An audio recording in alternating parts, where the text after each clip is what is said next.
Hi, my name is Anupama Kumar. I'm one of the myeloma physicians at UCSF, and today I'd like to talk to you about a project that I've been working on delayed neurotoxicity after CAR-T. In our project, we wanted to collect cases around the world of some of these delayed neurotoxicities. We've seen a handful of those cases at our institution, and we know that our colleagues had it as well, but given that these events are rare, we still don't understand what causes this, what predicts these toxicities. And so we collected data across 15 different institutions and wanted to collect data on what we're calling sort of delayed Parkinsonism, cranial nerve palsies, and Guillain-Barré syndrome, which have been seen after CAR-T. We noticed that there's certain patterns in terms of demographics, particularly with the Parkinsonism. It was older men who were more predisposed to those toxicities. Also, in general, patients who had higher disease burden of myeloma going into it had more of those toxicities. And patients who developed those Parkinsonism symptoms particularly had higher inflammatory markers.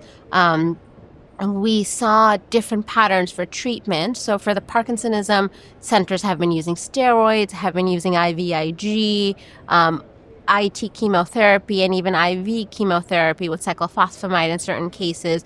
Those have been a little bit harder to treat, although some patients who've gotten the IV cyclophosphamide have had a full recovery.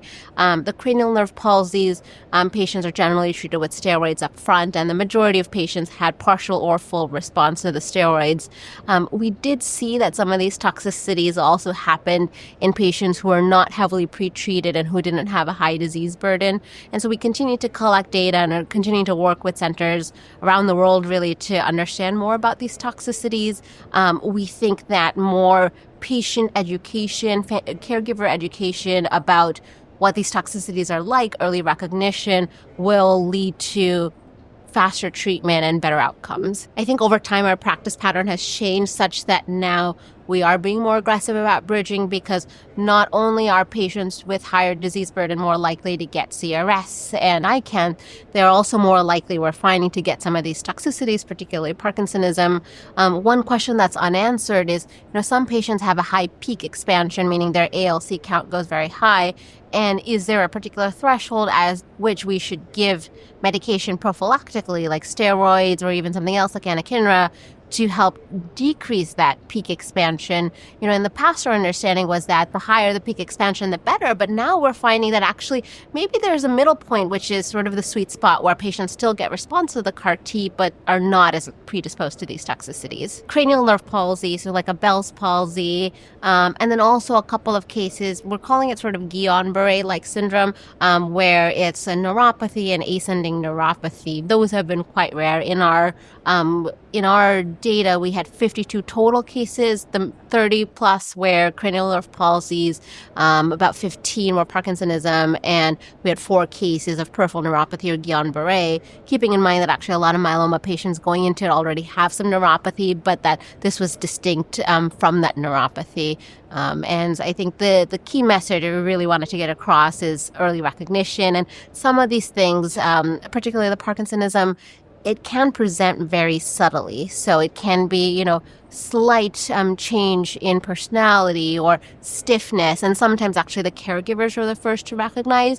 So I think that we have noticed a pattern as well where now we are educating patients and caregivers, and that people are calling the on-call line quickly within 24 hours of these toxicities, and we're getting them admitted. At least for now, we are doing pretty broad workup. We're looking for infection. We are often doing lumbar punctures and scans. But that's why I think it's important to recognize quickly and get attention and workup. For the Parkinsonism, we say that, there's sort of 3 categories of symptoms. One is cognitive, and sometimes that can be subtle. 2 is stiffness, kind of movement disorders. It can be a change in gait. It can be, difficulty with tasks like using a fork and a knife, tasks that people had previously been able to do. And then 3rd is sort of like a personality change as well. So those are the things to look out for. For the Bell's palsy or other cranial nerve palsies, sometimes it can be very subtle. an asymmetric smile. Sometimes it can be decreased ability to close one eye. It's usually unilateral, although we've seen it sometimes bilaterally as well. Sometimes lack of tear formation, some very subtle things like that. And for the neuropathies in Guillain-Barré, it can be more like a numbness or sensory or motor issue that may start low, like in the feet, and then move up. This does not mean that patients should not get CAR T. We still think that it's, the best therapy out there, particularly in patients who have relapsed myeloma. I think we just need to be more cognizant as physicians as to choose patients correctly, one, for CAR T. So if patients have underlying neurological comorbidities, maybe this is not the best therapy. So this may affect patient selection in a small subset of patients. But I think more important is, more aggressive bridging, as we were discussing, and then just close attention to these symptoms. One of the next steps of our study is also to develop a screening tool to screen patients, to ask questions to patients, ask questions to caregivers, to try to detect some of these changes early, even before they might become more obvious.